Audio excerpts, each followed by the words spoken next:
आइए जानते हैं आज के कुछ प्रमुख अंतर्राष्ट्रीय खबरों को। पहले एक नजर आज के हेडलाइंस पर। संघर्ष के 7वें दिन इजरायल का बड़ा एक्शन, गाजा में हमास चीफ के घर पर बरसाए बम। वायुसेना के 17 विमान, 18 हेलीकॉप्टर तैयार, 6 राज्यों में अलर्ट। मेरठ में ब्लैक फंगस से 2 की मौत, कोरोना पीड़ित और शुगर के मरीजों पर संक्रमण का ज्यादा खतरा। आधार कार्ड नहीं होने पर टीका लगाने या फिर अस्पताल में भर्ती करने से नहीं कर सकता है इनकार।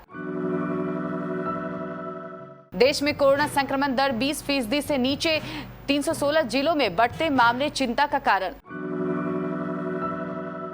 गाजा में हुई ताजा हिंसा के मुद्दे पर अब्बास और नेतन्याहू ने की बाइडेन से फोन पर बात।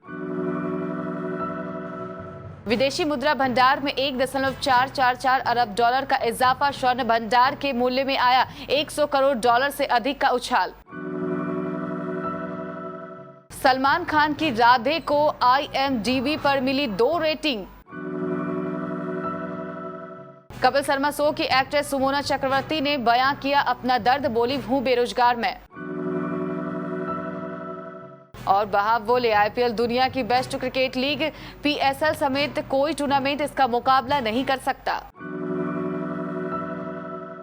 इजरायल और फिलिस्तीन के बीच संघर्ष थमने का नाम नहीं ले रहा है। 7 दिन से चल रहे अघोषित युद्ध में रविवार को इजरायल ने बड़ा कदम उठाते हुए गाजा पट्टी में हमास प्रमुख के घर पर बम बरसाए। वहीं इस्लामी समूह ने भी तेल अवीव पर जमकर रॉकेट बरसाए। रात भर भीषण बमबारी हुई और स्वास्थ्य अधिकारियों ने बताया कि इजरायल की ओर से किए गए एयर स्ट्राइक्स में कम से कम 3 फिलिस्तीनी मारे गए हैं तो कई घायल हो गए हैं।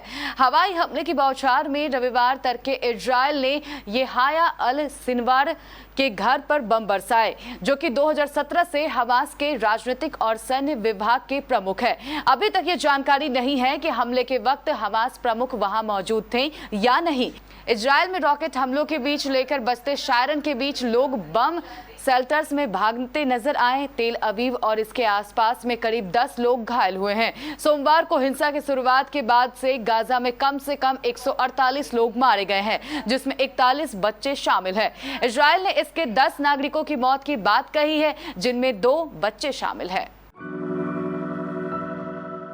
मौसम विभाग ने शनिवार को अनुमान लगाया है कि अरब सागर के ऊपर से उठा चक्रवाती तूफान ताउते अगले 2 दिन में बेहद गंभीर चक्रवाती तूफान का रूप लेगा। 18 मई को यह गुजरात के पोरबंदर व नालिया तट पर भारी तबाही मचाएगा। अलर्ट के मद्देनजर NDRF ने तूफान से निपटने के लिए राहत टीमों की संख्या 53 से बढ़ाकर 100 तक कर दी है। साथ ही प्रभावित सभी 6 राज्यों ने भी कमर कस ली है। अधिकारियों को स्थिति पर नजर रखने और लोगों की सुरक्षा सुनिश्चित करने के निर्देश दिए गए हैं। मौसम विभाग के मुताबिक शनिवार सुबह 8:30 बजते ताउते अरब सागर के ऊपर पूर्व मध्य दिशा में था। यहां से आगे बढ़ते हुए अगले 24 घंटे में गंभीर और उसके बाद बहुत गंभीर चक्रवाती तूफान में तब्दील होगा। यह 18 मई को दोपहर से शाम के बीच गुजरात के पोरबंदर से होता हुआ पाकिस्तान की ओर रुख करेगा। इस दौरान पोरबंदर और नालिया तट पर इसके भारी तबाही मचाने के आसार हैं। इस दौरान केरल, तमिलनाडु, लक्षद्वीप, कर्नाटक, गोवा, गुजरात और पश्चिमी राजस्थान में भारी बारिश होगी। वहीं दक्षिणी पूर्व अरब सागर में 85 से 95 किलोमीटर घंटे की रफ्तार से हवाएं चलेगी। उधर आज 16 मई की सुबह तटीय क्षेत्र में हवाओं की रफ्तार 130 से 145 किलोमीटर प्रति घंटा हो जाएगी। महाराष्ट्र के पालघर में 97 नावें अभी भी तटों पर वापस नहीं लौटी है। ठाणे व पालघर प्रशासन ने लोगों से घरों से नहीं निकलने और समुद्र से दूर रहने की अपील की है। उत्तर प्रदेश के मेरठ में ब्लैक फंगल का कहर जारी है। यहां इस बीमारी से अब तक 2 मरीजों की मौत हो चुकी है, जबकि 10 लोग अलग अलग अस्पतालों में भर्ती है। CMO ने ब्लैक फंगस को लेकर बताया कि जिन लोगों को कोविड के दौरान स्टेरॉइड्स दिए जाते हैं, उससे इंसान की इम्यूनिटी पर असर पड़ता है। उन्होंने बताया कि जिन लोगों को डायबिटीज अनकंट्रोल रही, लंबे समय तक वेंटिलेटर पर रखा गया या लंबे समय तक स्टेरॉइड्स चले हैं, उन्हीं लोगों में ब्लैक फंगस हुआ है। CMO ने बताया कि आंख आंख के अंदर दिक्कत होती है और धीरे धीरे ब्रेन तक पहुंच जाता है। सीएमओ डॉक्टर अखिलेश मोहन ने बताया कि ये फंगस खतरनाक है, इसमें एक ही दवाई है, इंजेक्शन लिमिटेड है। इस इंजेक्शन को मार्केट में उपलब्ध कराने के लिए सरकार कोशिश कर रही है। मेरठ के जिलाधिकारी के बालाजी का कहना है कि ब्लैक फंगस को लेकर मेडिकल कॉलेज में अलग अलग वार्ड बनाए गए हैं। उन्होंने कहा कि मेडिकल कॉलेज और एक निजी अस्पताल में ब्लैक फंगस के मरीज भर्ती है। डीएम ने कहा कि ब्लैक फंगस मरीजों की नियमित सूचनाओं को लेकर सीएमओ को निर्देशित किया गया है। इस बीमारी को लेकर जो भी आवश्यक दवाइयां उनको उपलब्ध कराया जाएगा। आगे और भी पेशेंट्स को चिन्हित करने का कार्य किया जा रहा है।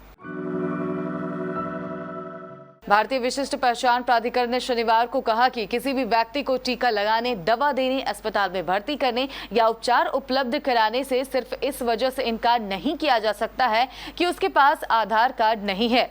इसने स्पष्ट किया कि कोई भी आवश्यक सेवा उपलब्ध कराने से इनकार करने के लिए आधार कार्ड का बहाना नहीं किया जाना चाहिए।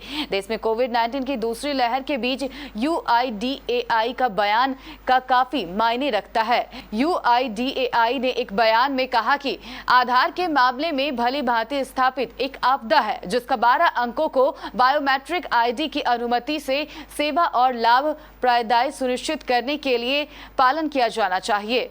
इसने कहा कि यदि किसी नागरिक के पास किसी कारण से आधार कार्ड नहीं है तो आधार अधिनियम के तहत उसे सेवा प्रदान करने से इनकार नहीं किया जा सकता है। देश में कोरोना संक्रमण के दर में गिरावट का सिलसिला जारी है। पिछले 5 दिनों से संक्रमण दर 20% से नीचे बनी हुई है। यही नहीं, 4 दिनों में 10% से अधिक संक्रमण दर वाले जिले की संख्या 533 से घटकर 516 पर आई है। लेकिन 316 जिले में नए केस का बढ़ना चिंता का सबब बना हुआ है। स्वास्थ्य मंत्रालय के संयुक्त सचिव लव अग्रवाल ने प्रेस कॉन्फ्रेंस में कहा कि पिछले हफ्ते संक्रमण दर 21.9% थी, जो इस हफ्ते 19.8% पर आ गई है। वैसे 3 मई के बाद से ही संक्रमण दर में गिरावट शुरू हो गई है। 18 राज्यों और केंद्र शासित प्रदेशों में संक्रमण दर में कमी दर्ज की गई है। छत्तीसगढ़, झारखंड, दिल्ली, दमन एवं दीव, हरियाणा, मध्य प्रदेश जैसे राज्यों में संक्रमण दर में सबसे ज्यादा गिरावट आई है। फिलिस्तीन के राष्ट्रपति महमूद अब्बास ने अमेरिकी राष्ट्रपति जो बाइडेन से फोन पर बात कर इजरायल के साथ जारी संघर्ष में हस्तक्षेप करने और इजरायली पक्ष द्वारा फिलिस्तीन पर हो रहे हमलों को बंद करवाने का आह्वान किया है। इसके अलावा इजरायल के प्रधानमंत्री बेंजामिन नेतन्याहू ने भी गाजा की स्थिति को लेकर बाइडेन से बातचीत की है। अब्बास ने अमेरिकी राष्ट्रपति को फोन कर उन्हें फिलिस्तीन क्षेत्र में जारी हिंसा के बारे में ताजा जानकारी देते हुए कहा कि जब तक इलाके में इजरायली कब्जा हट नहीं जाता तब तक क्षेत्र में सुरक्षा और स्थिरता स्थापित नहीं हो सकती। उन्होंने कहा कि फिलिस्तीन के लोग शांति चाहते हैं। बाइडेन ने भी पश्चिम एशिया में शांति स्थापित करने के लिए हिंसा कम करने पर जोर दिया है। देश के विदेशी मुद्रा भंडार में पिछले सप्ताह 1.444 अरब डॉलर का इजाफा हुआ। आरबीआई द्वारा दी गई जानकारी के अनुसार इस बढ़ोतरी के साथ 7 मई को खत्म सप्ताह में विदेशी मुद्रा भंडार 589.465 अरब डॉलर पर जा पहुंचा। देश का विदेशी मुद्रा भंडार इसके एक सप्ताह पहले यानी 30 मई को खत्म सप्ताह में 3.913 अरब डॉलर बढ़कर 588.02 अरब डॉलर हो गया था। पिछले कुछ समय के दौरान लगातार हुई बढ़ोतरी के चलते इस वर्ष 29 जनवरी को खत्म सप्ताह के दौरान विदेशी मुद्रा भंडार 990.185 अरब डॉलर की रिकॉर्ड ऊंचाई पर पहुंच गया था। पिछले वर्ष जून में पहली बार देश का विदेशी मुद्रा भंडार 500 अरब डॉलर के पार पहुंचा था। आरबीआई द्वारा दी गई जानकारी के मुताबिक समीक्षाधीन सप्ताह के दौरान विदेशी मुद्रा परिसंपत्तियों में 43.4 करोड़ डॉलर की बढ़ोतरी हुई। इससे इन परिसंपत्तियों का मूल्य बढ़कर 546.493 अरब डॉलर पर जा पहुंचा। बॉलीवुड में तमाम फिल्में बनती है, लेकिन सभी फिल्में दर्शकों और IMDb पर खरी उतरे ये जरूरी तो नहीं। दर्शक फिल्म देखकर स्टार्स और उनकी एक्टिंग को लेकर सोशल मीडिया पर तो चर्चा करते ही हैं, साथ ही IMDb पर भी फिल्म को रेटिंग देते हैं। IMDb की रेटिंग से ही तय होता है कि फिल्म को दर्शकों ने कितना पसंद किया और फिल्म हिट रही या फ्लॉप। हाल ही में रिलीज हुई film Radhe your most wanted भाई की रेटिंग भी IMDb पर कुछ खास नहीं रही। सलमान खान की फिल्म को कुछ फैंस ब्लॉकबस्टर बता रहे हैं तो कुछ उनकी अब तक की सबसे अच्छी फिल्म कह रहे हैं। टीवी के most popular show the Kapil Sharma show में बूढ़ी की किरदार से फेमस हुई सुमोना चक्रवर्ती फैंस के दिलों पर राज करती है। सोशल मीडिया पर उनके फोटो और वीडियो आए दिन वायरल होते रहते हैं। इसी बीच अब सुमोना का एक इमोशनल पोस्ट सामने आया है। इस पोस्ट में सुमोना ने अपना दर्द बयां किया है। सुमोना कहती है कि उनके पास अभी कोई काम नहीं है।